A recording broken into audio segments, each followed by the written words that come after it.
Un bulldozer en pleine forêt dense.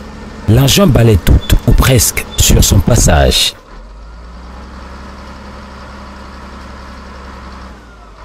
La raison de sa présence, c'est cet arbre abattu qu'il vient tracter.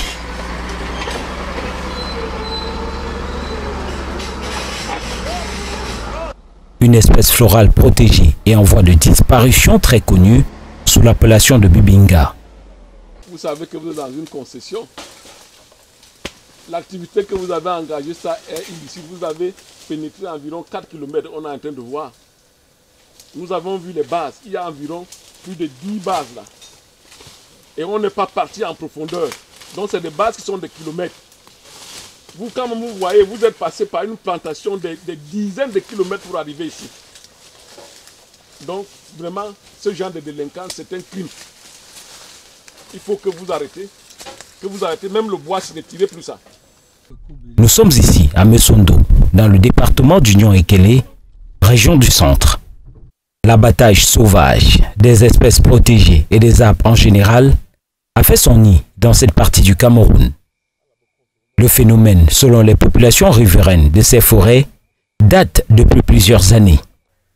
Pour vous dire clairement, il s'agit tout d'abord des délinquants, des gens qui se sont introduits dans la brousse sans avoir la moindre autorisation.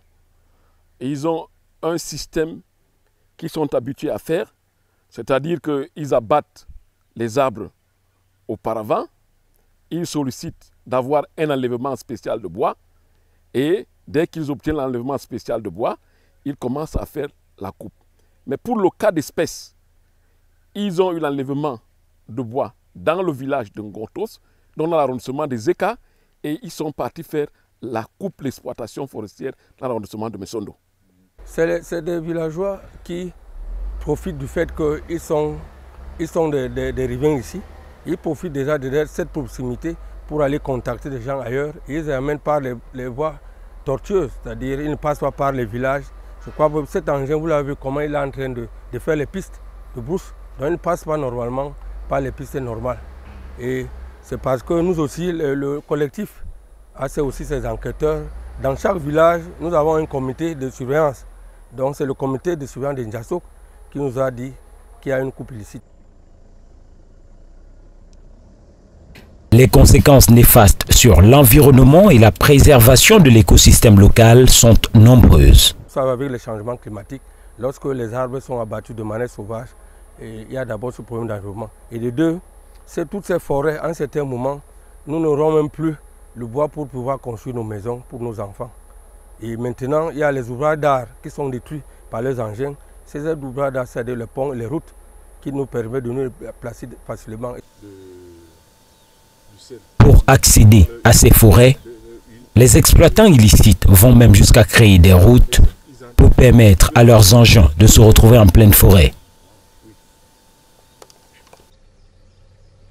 Quand ce ne sont pas ces routes nouvelles, ce sont les anciennes qui sont purement et simplement abîmées du fait des poids trop lourds des camions et de leurs grumes, selon les riverains. Le nombre de camions sortis de façon hebdomadaire et chargés de billes de bois est impressionnant. C'est la même personne qui avait coupé ça il y a environ 8 ans. Et il vendait le bois débuté. Maintenant, il vend en grume. Il est ici depuis novembre 2020. Et ils sortent en moyenne par semaine 10 camions. Essayez de compter les mois, ils sont à plus de 70 grumiers en ce moment. Ça, c'est grave. C'est un scandale, ça. Ça me révolte. Ça me révolte. Pour réclamer la fin de cette exploitation illégale, les populations ont choisi, depuis des lustres, de saisir les autorités du département d'Union-Ekele et ont déposé de nombreuses requêtes, malheureusement sans suite jusqu'à nos jours, auprès de nombreux ministères. Comme vous pouvez le constater, les riverains ont envoyé les correspondants à la préfecture. Nous ne sommes pas des riverains qui veulent agir dans la brutalité, nous voulons agir dans la légalité. Maintenant que l'autorité préfectorale est informée de la situation, nous allons utiliser d'autres moyens pour les demander à ces gens d'arrêter. Vous avez dit tout à l'heure, quand nous avions été en brousse, nous avons demandé à ces gens, on est venu moult fois, chaque fois qu'on leur dit sortez, ils sortent pendant qu'on est là. Mais lorsqu'on a un deuil, et tout, ils reviennent dans la nuit faire leurs besoins. La population a été au courant et il s'en est fallu de peu qu'il y ait une descente sur le terrain. Nous avons usé de tous nos moyens pour éviter cette descente. Malheureusement, nous avons épuisé toutes nos voies amiables. Maintenant, nous avons essayé le préfet pour les voies de droit. Cette situation fait croire à certains que ces autorités sont pour beaucoup complices de cette destruction de l'environnement.